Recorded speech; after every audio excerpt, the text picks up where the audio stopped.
ملکہ Esther کی کہانی۔ Esther بابل کے اسیری کے تقریباً 100 سال بعد قدیم فارس میں رہتی تھی۔ اس کا عبرانی کا نام حدسہ تھا، جس کا مطلب ہے مرٹل۔ جب آستر کے والدین کی موت ہو گئی تو یتیم بچے کو اس کے بڑے کزن مردکی نے گود لیا اور اس کی پرورش کی۔ ایک دن سلطنت فارس کے بادشاہ اخشویرس نے ایک شاندار پارٹی کا اہتمام کیا۔ تہواروں کے آخری دن اس نے اپنی ملکہ وشتی کو بلایا، جو اپنے مہمانوں کے سامنے اس کی خوبصورتی کا اظہار کرنے کے لیے بے چین تھا، لیکن ملکہ نے اخشویرس کے سامنے پیش ہونے سے انکار کر دیا۔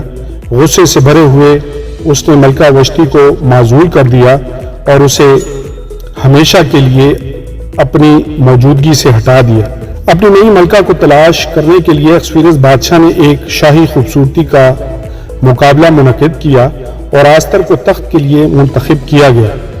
اس کا کزن مردکی سوسا کی فارسی حکومت میں ایک معمولی اہلکار بن گیا۔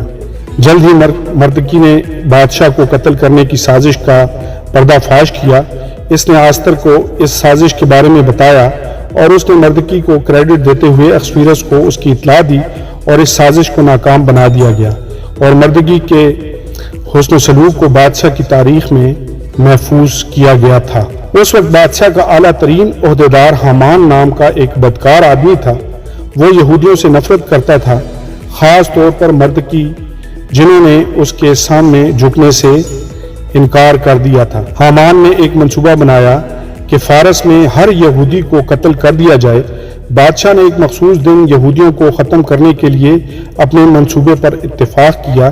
بری اثنا مردکی نے اس سازش کے بارے میں جان لیا اور اسے آستر کے ساتھ شیئر کیا اور اسے ان مشہور الفاظ کے ساتھ چیلنج کیا: یہ مت سمجھو کہ تم بادشاہ کے گھر میں ہو کیونکہ تم یہودیوں میں سے اکیلے بچ جاؤ گے، کیونکہ اگر تم اس وقت خاموش رہے تو یہودیوں کے لیے کسی اور جگہ سے راحت اور نجات پیدا ہو جائے گی، لیکن تم اور تمہارے باپ کا خاندان تباہ ہو جائے گا، اور کون جانتا ہے کہ تم ایسے وقت میں اپنے شاہی عہدے پر آئے ہو۔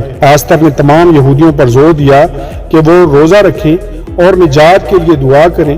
پھر اپنی جان کو خطرے میں ڈال کر بہادر نوجوان آستر نے بادشاہ سے درخواست کی۔ اس نے اخشویرس اور حامان کو ایک ضیافت میں مدعو کیا، جہاں آخر کار اس نے بادشاہ کو اپنے یہودی ورثے کے ساتھ ساتھ حامان کی شیطانی سازش کا انکشاف کیا کہ وہ اسے اور اس کے لوگوں کو مار ڈالے۔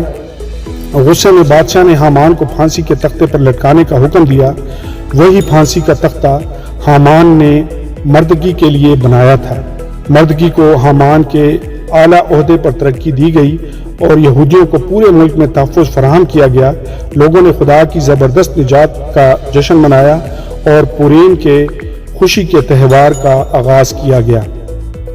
آمین اور آمین۔